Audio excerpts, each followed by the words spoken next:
And hello sob semuanya, tentunya kalian balik lagi bersama gua Nunu di sini, tentunya dalam konten serunya sepak bola nasional. Oke, di konten serunya sepak bola nasional ini pasti kalian sudah mengira-ngira gue pengen membahas konten apa?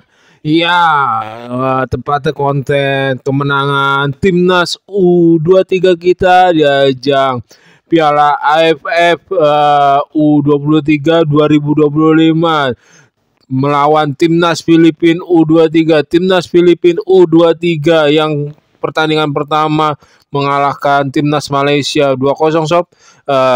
Harus tunduk dengan tuan rumah. Asik. Ngantuk. Jadi ngomongnya ya gue gitu-gituin sob sengaja. Oke, balik lagi ke pembahasan. Timnas U23 menang 1-0 lewat lemparan jarak jauhnya Robby Darwish. Udah lama kita nggak melihat skema seperti itu setelah beberapa pertandingan terakhir kan, kayak Pratama Arhan nggak dipasang untuk bermain, baik itu sebagai cadangan maupun pemain inti. Ya jadinya kita sedikit kurang kurang, sudah lama juga kita tidak melihat lemparan ke dalam jarak jauh dan kembali dilakukannya oleh Robby Darwish. Kalau nggak salah setiap umur juga, setiap timnas kelompok umur, baik itu di timnas senior ada Pratama Arhan, timnas U23 ada Robby Darwish, timnas U20 juga ada satu orang juga, cuman gue lupa namanya siapa ya. Kalau buat kalian yang ingat boleh tulis di komentar sob. Oke.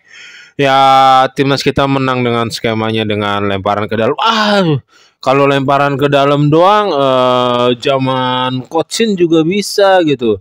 Kalau cuman mengandalkan lemparan ke dalam, ya itu mah hoki bener gitu. Iya bener gitu.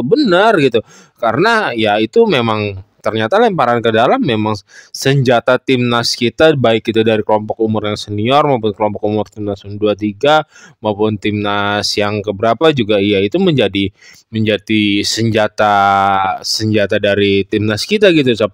Jadi ya emang itu udah menjadi keunggulan timnas kita di beberapa tahun ke belakang sampai beberapa ke depan, semoga gitu ya kan. Ya itu udah ya sebuah plus poin ya. Kalau bisa itu terjadi, kenapa nggak dimanfaatkan gitu ya kan. Ya tetapi di luar daripada itu, timnas kita tuh bermain bagus. Ibaratnya Filipina tampil bagus gitu, bermain sama-sama tampil bagus. Cuman di babak pertama benar-benar Filipina pressingnya keren banget, merepotkan timnas kita. Tetapi sesekali timnas kita mampu untuk mencuri perhati keluar dari pressingnya Filipina gitu. Sama-sama tampil bagus, satu lewat pembacaan reading reaksi footballnya, satu lagi lewat lebih pressingnya. Tapi akhirnya ketika Filipina megang bola dari bawah, timnas kita juga menunjukkan strategi pressingnya. Walaupun kalau menurut gue nih sob ya, strategi pressingnya Filipina lebih bagus jalannya sedikit gitu, lebih unggul sedikit gitu. Bener-bener kayak susah banget, kayak ada beberapa momen tuh timnas Indonesia U23 kita agak kesulitan, agak kerepotan untuk keluar dari pressingnya timnas Filipina. Cuman baru 7 menit apa 8 menit atau 9 menit atau 10 menit 11 menit kita keluar dari sisi sebelah kiri. Lebih sering kita melakukan keluar dari sisi tekanan pressing Filipina dari sebelah kiri lapangan. Donny Tripamungkas dihajar tuh baru awal-awal babak pertama, belum nyampe 20 menit lah pokoknya. Donny Tripamungkas dihajar, bisa tackle kencang banget itu. Donny Tripamungkasnya sampai terbang, dan itu yang membuat Donny Tripamungkas kemungkinan tidak bisa bermain full pertandingan, dan dia harus ditarik keluar kan, diganti sama yang sempat dicoret terus dipanggil lagi, siapa namanya gue lupa. Sekali dua kali momen timnas Indonesia. Terus yang penting apa? Ternyata tiga tiga gelandang Indonesia, Robbie Darwis, terus yang pemain Arema, terus satu lagi yang nomor 7 yang Toni Kroos. Toni Kroos tuh bermain, tiga pemain itu solid banget. Robbie Darwis dijadiin match of the match, ya gue setuju aja, tetapi lebih setuju lagi kalau Toni Kroos ini yang apa ya, yang menjadi man of the match. Dia menjadi game breakernya, dia menjadi filternya reaksi football, dia menjadi filternya serangan dari Filipina.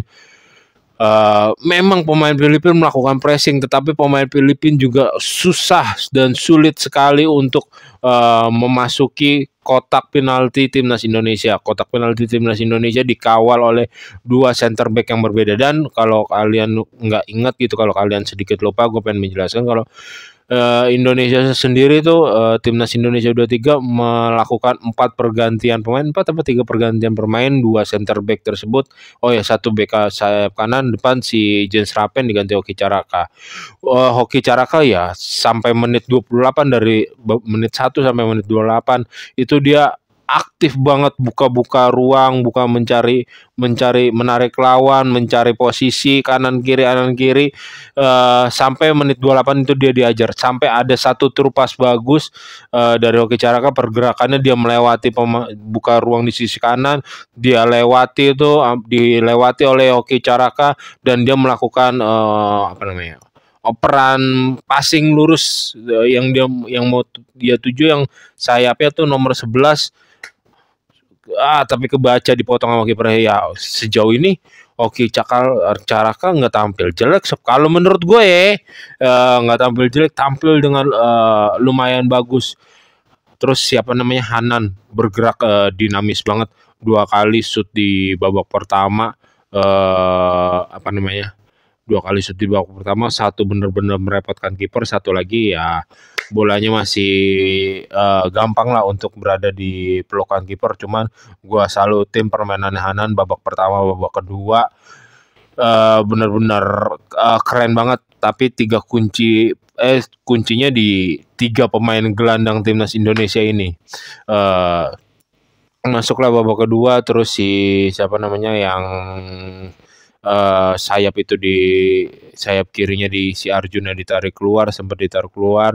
Jens Rapen masuk menggantikan Hoki Caraka. Hoki Caraka juga seperti tadi udah gue bilang, semenjak dihajar dari belakang itu sama pemain Filipina, penampilannya menurun, penampilannya kelihatan. Tapi ya sejauh itu dari menit 1 sampai menit 28 Hoki Caraka tampil lumayan bagus, membuka ruangnya untuk lawan, untuk Hanan masuk kan, sering bergantian tuh, sering rotasi position antara Hanan dan Hoki Caraka. Dan babak kedua Jens Rapen masuk. Jens Rapen juga menghadirkan, wajar golnya dianulir. Jens Rapen offset kok, itu jelas.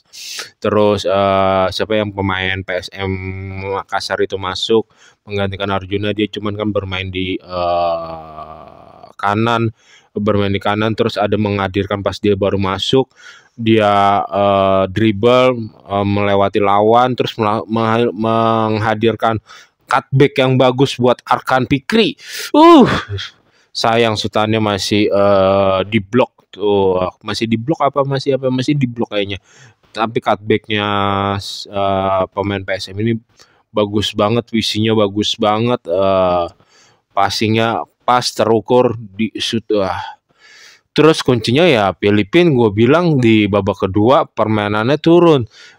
Ya Indonesia juga ketika Filipina nggak maju mengambil bola, benar banget tuh untuk memainkan bola aja di belakang, untuk mengatur tempo, passing aja, passing simple, balikin lagi ya. Orang kita pun dalam kondisi menang, terus Filipina juga nggak nguber bola, nggak maju untuk mengambil bola. Ya buat apa repot-repot, buat apa kita repot untuk berusaha menyerang, padahal Filipina udah memainkan pertahanan yang low block di babak kedua. Tapi gue salutin, emang pertahanan Filipina nih benar-benar kuat banget. Wajar aja Malaysia kesulitan dia menembusnya. Yang Filipina main reaksi football lawan Malaysia benar-benar oke pertahanannya Filipina. Ya hari Senin besok kita lawan Malaysia, bermain jam berapa, jam 7 apa jam 8 malam lagi. Terus ya kalau gue melihat permainan Coach Gerald ini kayaknya gue tertarik gitu. Emang sih levelnya ini jauh di bawah gitu dan masih kelompok umur, belum berbicara timnas senior dan apa namanya, lingkupnya masih AFF gitu, masih kecil gitu. Ya apa namanya, kalau gue melihat gitu permainannya Coach Gerald nih bagus, gue tertarik gitu sama permainan Coach Gerald. Walaupun ini masih lingkupnya masih kecil, tetapi skemanya ada, setupnya ada, visinya jelas, visi permainannya di mana ada yang ngebuka ruang, ada pergantian posisi, ada persilangan posisi, yang nama aktif kayak Hanan masuk tiba-tiba sayapnya jadi siapa, misalkan Arkan Fikri atau Robi Darwis gitu, atau ntar ada pergantian posisi Jens Rapen yang mundur ke belakang, Hanan yang masuk gitu kan. Di babak kedua kan seperti itu, Jens Rapen sering mundur ke belakang, yang bergantian masuk ke ini dari sayap kirinya misalkan Hanan, ataupun di pertandingan lawan Brunei James Rapen menjadi pengalih perhatian, yang masuk misalkan dari kanannya siapa gitu kan. Ya ada benar-benar ada perputaran variasi serangan gitu dibanding dengan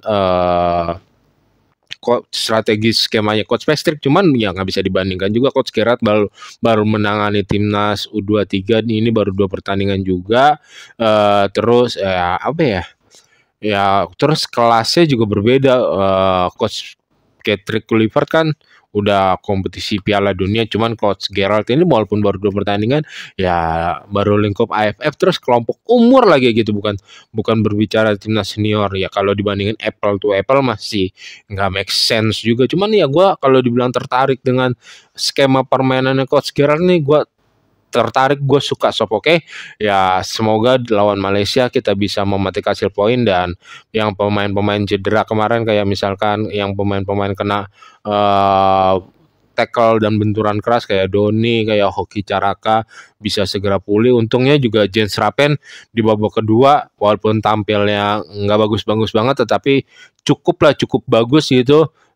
Perannya ada, kelihatannya ada. Ya udah kelihatan dia bisa dimainkan kembali gitu. Oke.